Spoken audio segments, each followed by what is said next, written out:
सबका स्वागत है अपने YouTube चैनल पर। और आज हम डिस्कस करेंगे कि मैं एक हाउसवाइफ होते हुए भी 110 प्लस कैसे मैंने रीट पात्रता 2022 में कैसे स्कोर किया। तो आज आप सबके साथ क्या कि मैं मेरी अपनी स्ट्रेटेजी करूँगी शेयर की, उससे क्या कि आपको भी फ़ायदा मिलेगा। और आप ही क्या है कि भले ही चाहे हाउसवाइफ हो, चाहे भले मेरे कुछ छोटे या बड़े मेरे भाई भी हो जिनके ऊपर क्या कि बहुत ज़्यादा जिम्मेदारी है।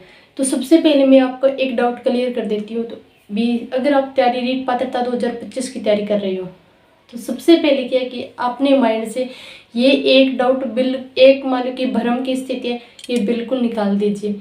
सबसे पहले कौन से निकालनी है आपको कि आपके मान लो आस पड़ोस के या आपके रिश्तेदार हैं या आपके मान लो गाँव के हैं, कोई मान लो कि कहीं कमरा लेके पढ़ाई कर रहा है, कोई मान लो कि कहीं कोचिंग ले रहा है, कोई सेल्फ स्टडी दिन रात कर रहा है और आपके ऊपर क्या कि इतनी सारी जिम्मेदारियां हैं। और कुछ मेरी बहनें हाउसवाइफ भी है जिनके ऊपर भी बहुत ज़्यादा जिम्मेदारी है, कभी बच्चे की है, घर संभालना है, साथ में पढ़ाई भी करनी है। उनके अंदर क्या एक अजीब सी घबराहट होती है, टेंशन सी होती है कि वो इतने पढ़ रहे हैं, हम कैसे भी इस पेपर को क्लियर कर पाएंगे। तो ये बिल्कुल भी आप घबराओ मत, मैं जो आपको ट्रिक्स बताऊंगी उसको आप फॉलो कीजिए और आपका रीट पात्रता 100% 115 प्लस नंबरों के साथ क्लियर होगा। ये मेरा आपसे वादा है। प्लीज़ वीडियो में एंड तक जरूर बने रहिए। जैसे कि ये कहते हैं नहीं कि कृत कृत अभ्यास ते जड़मित होत सुजान रसरी आवजात पे शिल्पे होत निसार। मैंने क्या कि सिर्फ यही एक मान लो कि सुविचार है अपने माइंड में हमेशा रखा और इसी के आधार पर क्या कि मैंने मेहनत करी, लगातार कठिन मेहनत करी। उससे क्या कि मैंने 110 मान लो अंक प्राप्त किए थे रीट पात्रता 2022 में। तो मैंने कैसे रीट पात्रता 2022 में प्राप्त किए, तो सबसे पहले मैं बता देती हूँ कि सबसे पहले आपको क्या करना है कि एग्जाम पैटर्न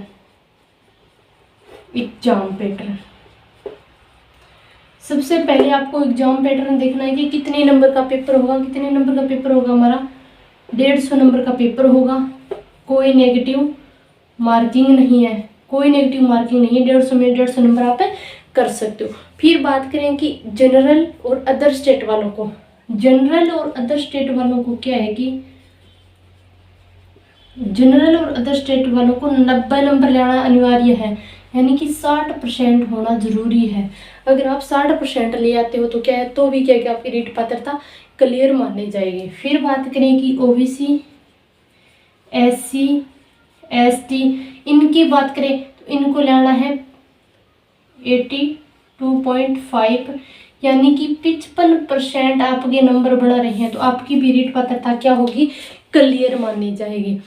90 और 82 को आंकड़ो है सारांश है। तो सब पहला जगह बहुत ही कम टाइम में मिलन लाग रहा है। और जो रीट भी क्लियर करना चाहो और रीट में जो 3rd ग्रेड की वैकेंसी आओगी भी में भी आपको 100% देगी। एक गवर्नमेंट जॉब लेना चाहे तो बांग लिए अपनी ट्रिक्स है। सबसे पहले कि आपको सिलेबस देख लियो भी 150 नंबर को आओ।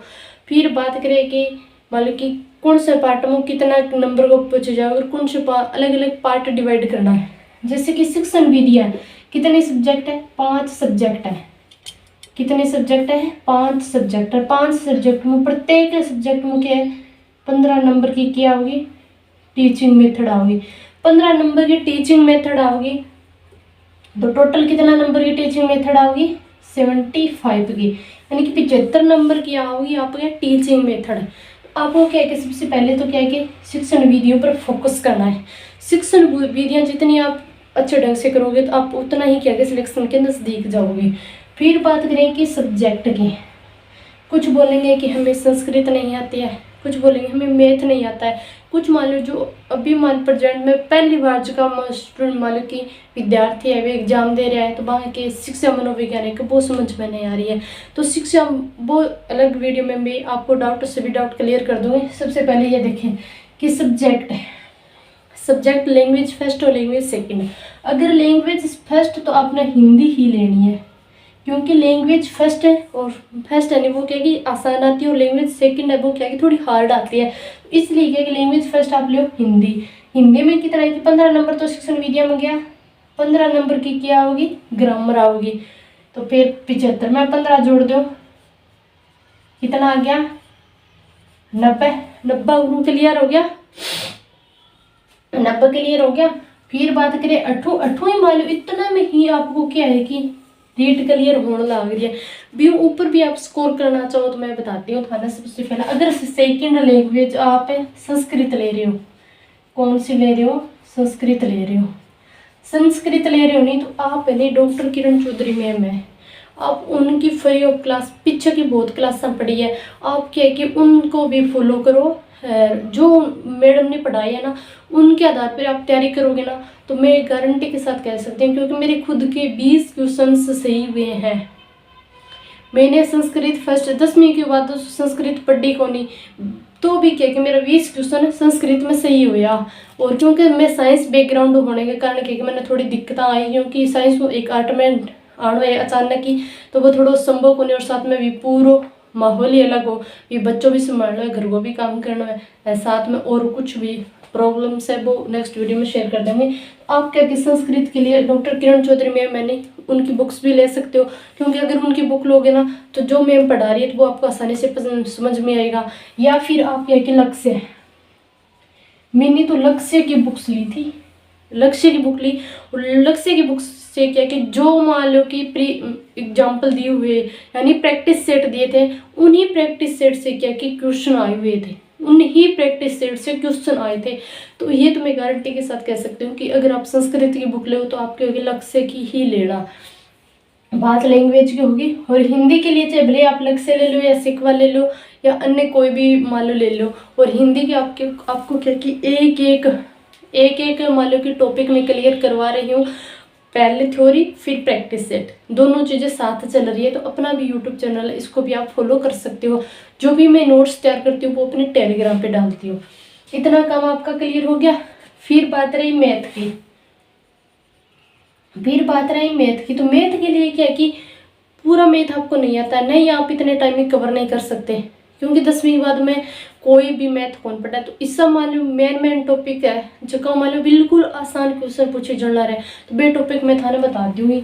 बे मान लो ज़्यादा तो कोनी आप है 10 नंबर का तो बटू थे आंकड़ों निकाल ही लोगा होगी। फिर बात करें आप ईवीएस की, ईवीएस के लिए क्या है कि जो मोस्ट इम्पोर्टेंट टॉपिक्स है वो भी मैं आपको बताती हूँ कि हर बार उस टॉपिक से क्वेश्चन पूछे जाते हैं। और साथ में क्या है कि आपको ईवीएस के लिए क्या है कि मुकेश पंचोली सर है ना, मुकेश पंचोली सर की आप बुक्स लोगे ना तो आपके 28-29 क्वेश्चन आसानी से क्लियर हो जाएंगे। फिर बात करें कि अपन साइको के लिए भी क्या है कि आप फर्स्ट रैंक लेना। साइको के लिए कौन सी बुक लेना, फर्स्ट रैंक पब्लिकेशन वाली बुक लेना। और फर्स्ट रैंक पब्लिकेशन वाली क्या है, आप टीचिंग मेथड के लिए लेना। और बुक इतनी शानदार और इतनी बढ़िया बुक है, मेरे पास खुद के पास वो बुक है, मैं आपको क्या क्या रिव्यू करके दिखा दूंगी नेक्स्ट वीडियो में। तो ये इतना सही सिस्टम आप कर लो नहीं तो भी आपकी रेट है नहीं 100, मेरा तो 110 बनया। क्यों बढ़िया 110 से वो भी मैं थारा सागर जरूर शेयर करूंगी भी के परेशानी है बिंग बचों भी मैं लास्ट टाइम पढ़ नहीं कौन पाई, तो बाकी चीज़ें मैं थारा सागर शेयर कर दूंगी। मेरा तो 110 ही बनया, लेकिन आप यह टिप्स फॉलो करोगे ना तो आपके 120 प्लस भी बढ़ सकते हैं। इन्हीं शुभकामनाओं के साथ आज का सेशन किसको को लागू भी बढ़िया लागू है तो ज़्यादा में ज़्यादा थे उन बहन भाइयों तक जरूर शेयर कर दियो, जिसका टाइम बहुत कम है और जिम्मेदारी वहाँ पर बहुत ज़्यादा है। तो आज को मैं सब्सक्राइब करने के लिए कौन बोलूँ भी, मैं हर रोज़ बोलती हूँ लेकिन कोई सब्सक्राइब ज़्यादा नहीं करते हैं। फिर भी कोई बात नहीं है, मेरा तो कर्तव्य है काम करने का, मैं करती ही रहूँगी। आज को सेशन किसों को ला के उठाना है थे जरूर कमेंट बॉक्स में बताइयो, और वहाँ भेड़ भाइयों तक जरूर ही सेशन है यो वीडियो है वो पहुँचाइयो, जकान है बहुत कम टाइम मिलने ला रहा है पढ़ाई के लिए। और फिर एक जाते जाते मैं एक सुविचार आपको बताना चाहती हूँ, यानी कि अनुभव व्यक्ति हार सकता है, क्या कि एक अनुभव व्यक्ति हार सकता है लेकिन लगातार कठिन परिश्रम करने वाला व्यक्ति कभी हार नहीं सकता। तो इसलिए क्या कि आप लगातार भले ही 2 घंटे का भी टाइम मिले ना तो भी क्या कि आप अपनी तैयारी ने जारी रखियो, मिस ना करियो एक दिन भी ना आज मैं थक गयो बहुत ज़्यादा यहाँ हो गयो बिया हो गयो तो ये बहाना ना निकालियो। 2 ही घंटे मिले तो भी तैयारी जरूर करियो और आपको पेपर जरूर क्लियर हो। इन्हीं शुभकामनाओं के साथ ले इजाज़त मिला आपका नेक्स्ट वीडियो में बहुत ही अच्छा स्कोर एक बुक को रिव्यू करके मैं थाने दिखा दूँगी। धन्यवाद सभी को।